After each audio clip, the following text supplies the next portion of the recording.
let's jump in here to the your threat findings, some of the SonicWall Cyber Threat Report. Yeah, there are a few. We covered a lot, and I will highlight just a few things. We saw that ransomware last year. So just as a level set again for everyone, we look at our threat research. We look at all the telemetry that comes in from from the devices, from the endpoints, from honeypots, etc., from all the sensors that we have, and we aggregate at the end of the year. We aggregate a view of what we saw last year, and last year was obviously weird, but there was some interesting and some obvious and some less obvious takeaways. So ransomware, we just ran rampant, and ransomware, and also the other piece of malware that made a massive comeback was cryptojacking. I mean, I assume everybody's keeping track of the conversion ratio between, for example, Bitcoin and US dollar. It went up to touched 61,000 or something like that. Now I think it's at 55,000. I think a year ago it was in the 15,000s level. So whenever cryptocurrency prices go up, that makes crypto mining feasible and profitable, meaning that it's now actually worth to burn electricity, which is a whole different social issue. But crypto mining is back, and ransomware is back. Now, what's interesting is these two are up in our report, despite the overall level of malware that we observed being down, because there are fewer people behind firewalls, so there's just less traffic there. So let me give you an analogy of what that means.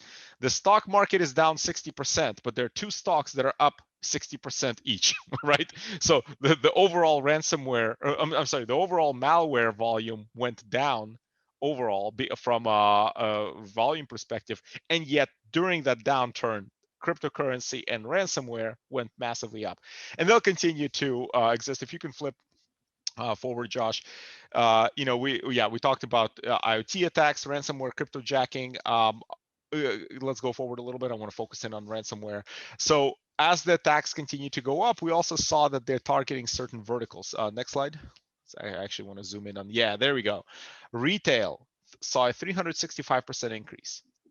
Healthcare, 123% increase, and government, 20% increase. So it's a lot more targeted. And if you think about why, right, the tactics of ransomware actors have also changed over the past 1.5 years. So the new tactics are, and we saw this starting probably like late 2019, but it really picked up in early 2020, was besides just keeping the data locked, they would also exfiltrate the data and then use that as a lever against the company by basically threatening to start releasing the data and triggering various, breach notification, brand damage, whatever, GDPR triggers, effectively pushing the company to pay. Now, if you think about who are the organizations that are most susceptible to any company that's losing money every day, their networks are down, retail, right, are very likely to pay ransoms.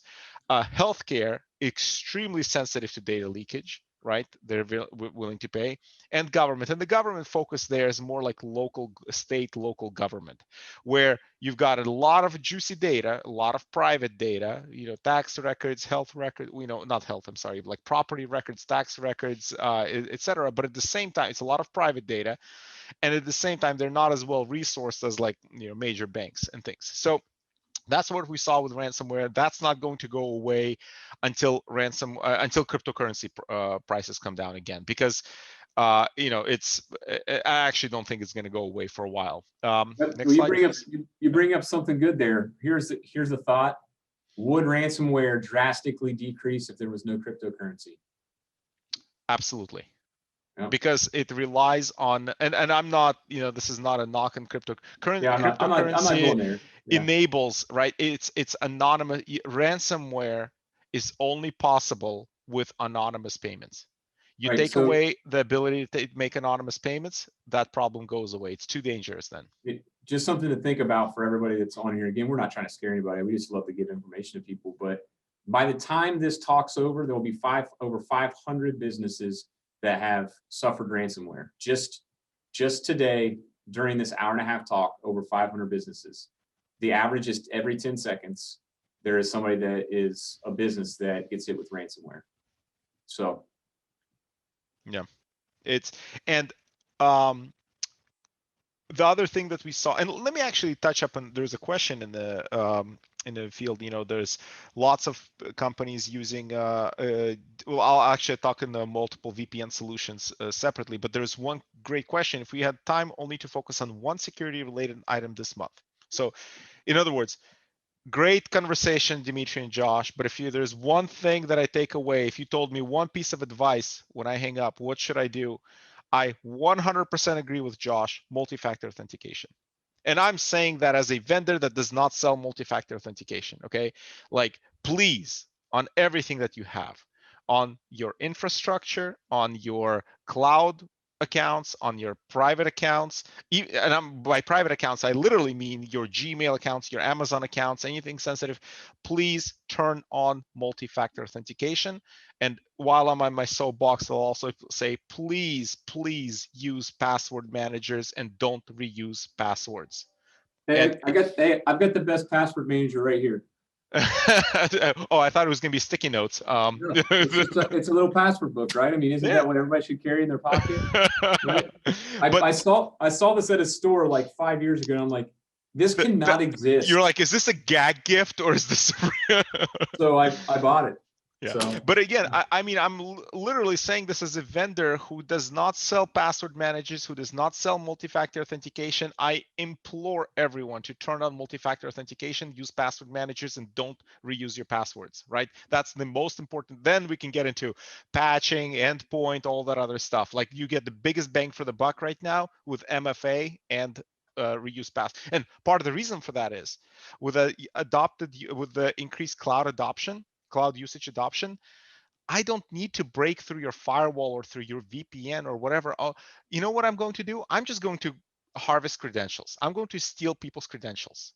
And if I have your credentials and you don't have multi-factor authentication, that's it. I'm in. Your password. I think I said this last year, Josh. Your security now, your perimeter is, if you don't have multi-factor authentication, is your least security conscious person's username and password. And then they're in. And then even to go one step further, it's the security question, right? Because most people still answer those. Hey, Dmitry, what high school did you go to? I know. Hey, Dmitry, it's on Facebook. Right. It's on Facebook, right? What state do you live in? Right. People answer that seriously and honestly, and then that causes even bigger issue, because now I can very quickly reset your password and I'm in. Yeah, absolutely. So, and this is where you're absolutely right. I mean, we're going down into the weeds, but these are very important weeds. For all those password security questions, I have like fake answers that I just memorized that I give, like car. No, that's not the car that I actually had. City? Nope, definitely not where I was, born. But if I stay consistent, you can scrape my Facebook, my LinkedIn, all you want. You're not going to guess the answers to that. But anyway, we digress. Coming back to this, the other thing, we talked about this last year, the Office documents continue to be weaponized. Pay attention to Office documents. Everybody now knows not to click on executables that come in unsolicited. I don't think they can even land in mailboxes anymore.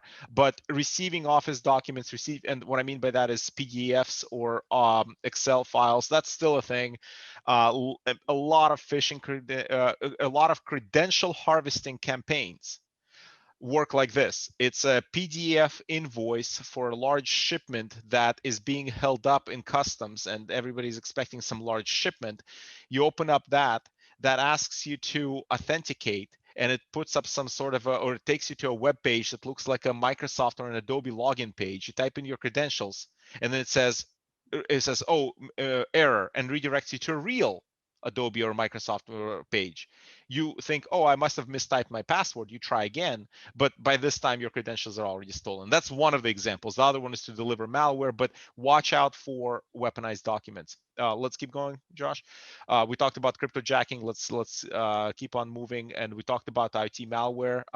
We kind of jumped ahead. This is what I was talking about in terms of top signatures. We saw, I started off the discussion on home routers, on these consumer grade Linksys devices being exploited. And you can see the D-Link, Zycel, TP-Link, it's routers and cameras, the worst offenders, out there.